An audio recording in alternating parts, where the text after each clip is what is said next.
This is the light of the mind, cold and planetary. The trees of the mind are black, the light is blue.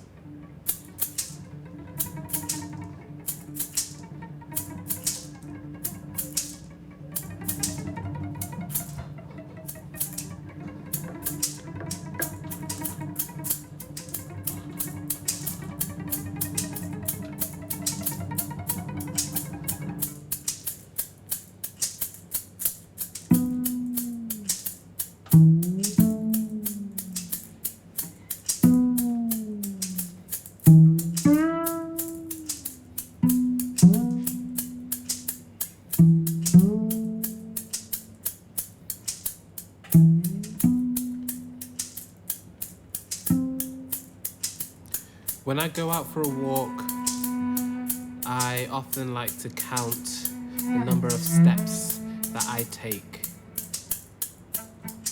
Of course, this is an unreasonable thing to expect my mind to hold on to. I sometimes get to about 15 steps and then I stop paying attention. But therein is the game.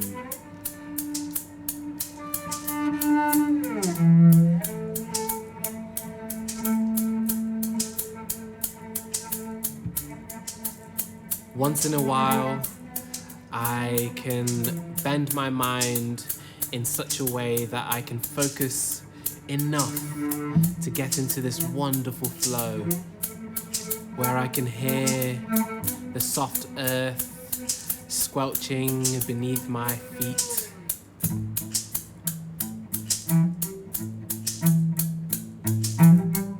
And my breath falls into rhythm.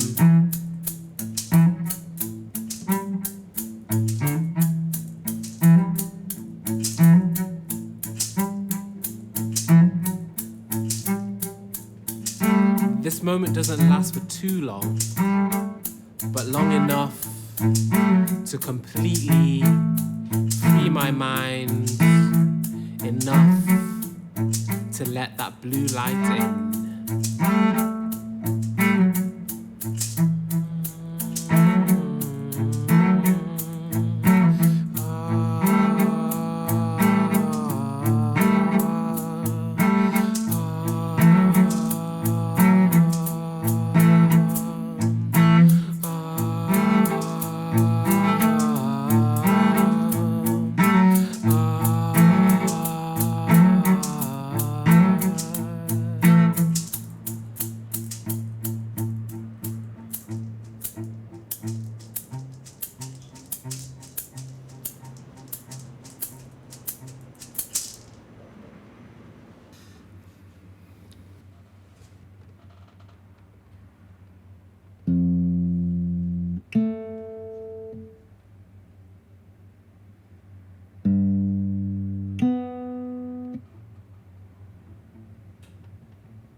On the shores of the lake, the fish eagles fly and the crocodile basks in the sun. A long, long, long time ago, a young boy called Harambe sat there at the edge of the sand under a great mango tree and cried bitterly for 7 days. His mother was dead. Nothing and no one could comfort him. Day after day, he sat under the tree and mourned the loss of his mother. All the while that Harambe mourned, Crocodile watched him from a short distance at the water's edge. And at the end of 7 days, Crocodile could bear to watch the boy suffering no longer.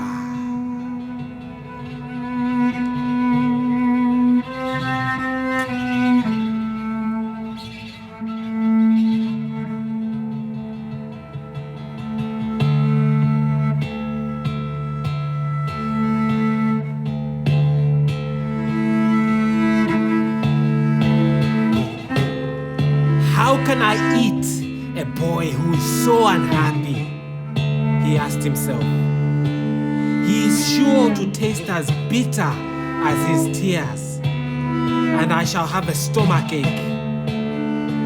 There is only one way, and only one, to cure him of his grief and make him happy. He must swim in the lake, and the water will free his heart. And when he is cured, I shall be able to eat him. So saying, Crocodile swished his tail from side to side and slithered up to Harambe.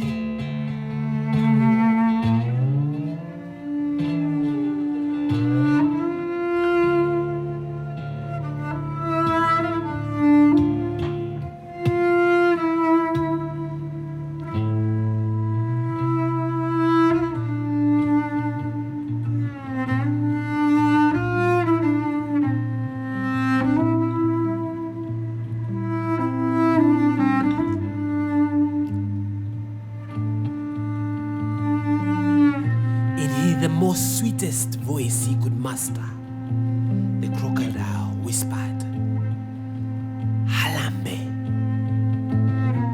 your mother said that I should teach you to swim so that you can free your heart from grief. Climb on my back and I will teach you how to float and dive and cruise across, under and through the dark waters. It is time for you to be free of pain and sorrow. Crocodile cocked his head to one side and watched Harambe with his beady old eye. Let's go, he said. From now on, you will live in the water.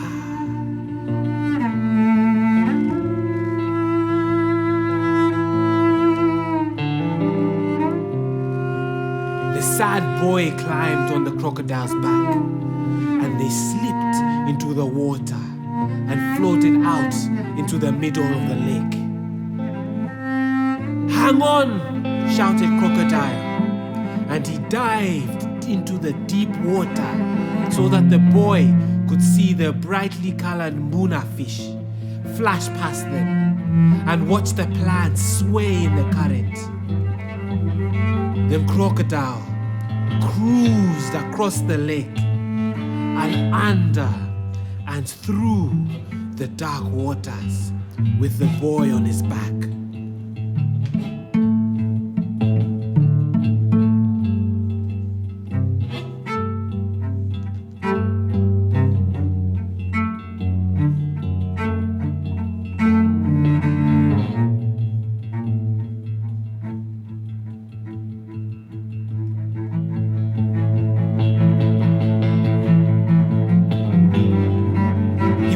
games with the boy.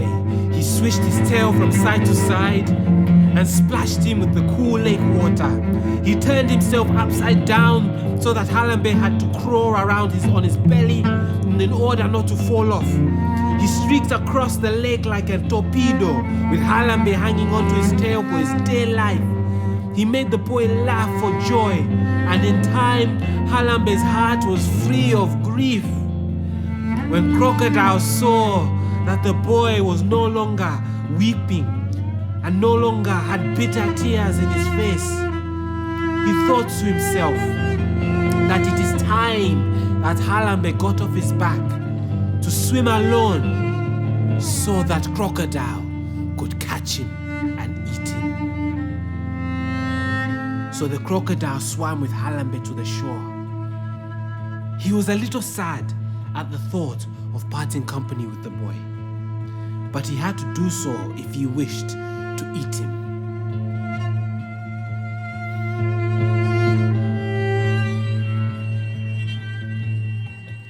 But now that he knew this young boy well, Crocodile felt that he should give him a fair chase. He can't just turn around and bite him without warning. And also he had grown quite fond of Harambe, so he decided to give the boy a water charm for protection from the dangers of the Great Lake before parting company. "It is time for you to swim on your own, Harambe," he said. "But before you do, I have something to give you that will keep you safe in the water." Then, scrabbling around in the sand, he dug up a beautiful golden headband and placed it on Harambe's head. And with that, the boy swam away.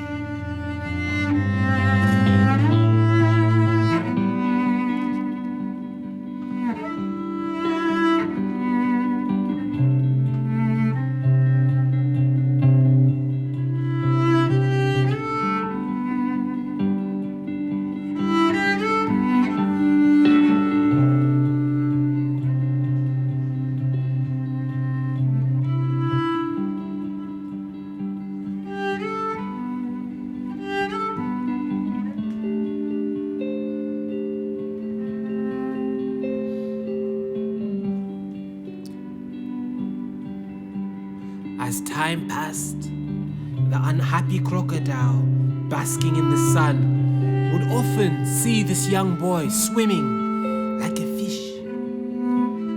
And ever so often, the thought would cross his mind, now is the time to catch Harambe and eat him. But the crocodile could never work up an appetite for the boy. So more and more time would pass. After a while, poor Crocodile thought that he must be ill, because the thought of eating the boy was becoming more and more and more distasteful.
Once upon a time, there were two boys who purposefully misremembered things about their father.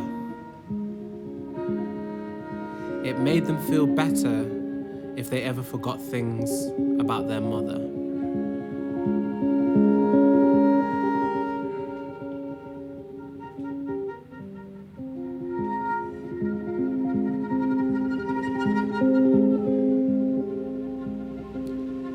There were a lot of equations and transactions in their small family.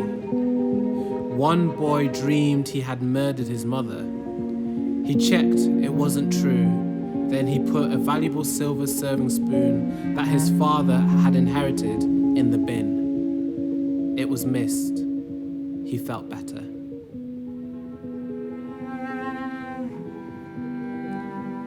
One boy lost the treasured lunchbox note from his mother saying, "Good luck."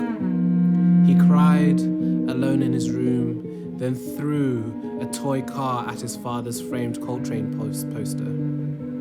It smashed. He felt better. The father dutifully swept up all the glass and understood.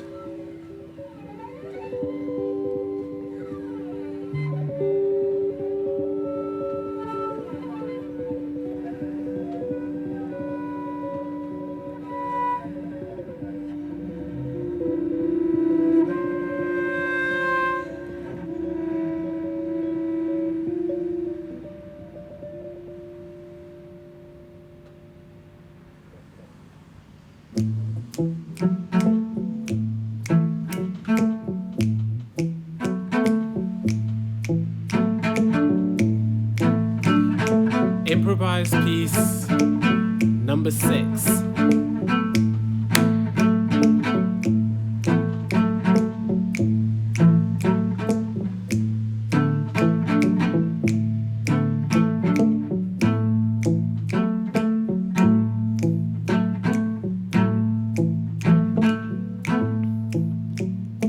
Dirt beneath my nails,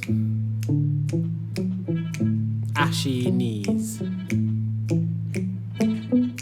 torn sweaters,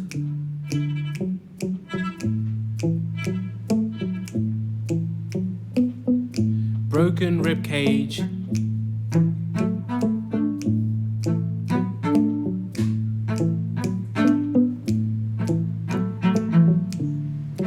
torn muscle,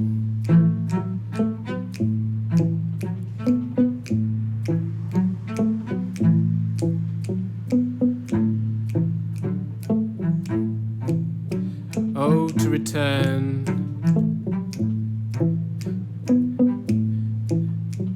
oh, to return,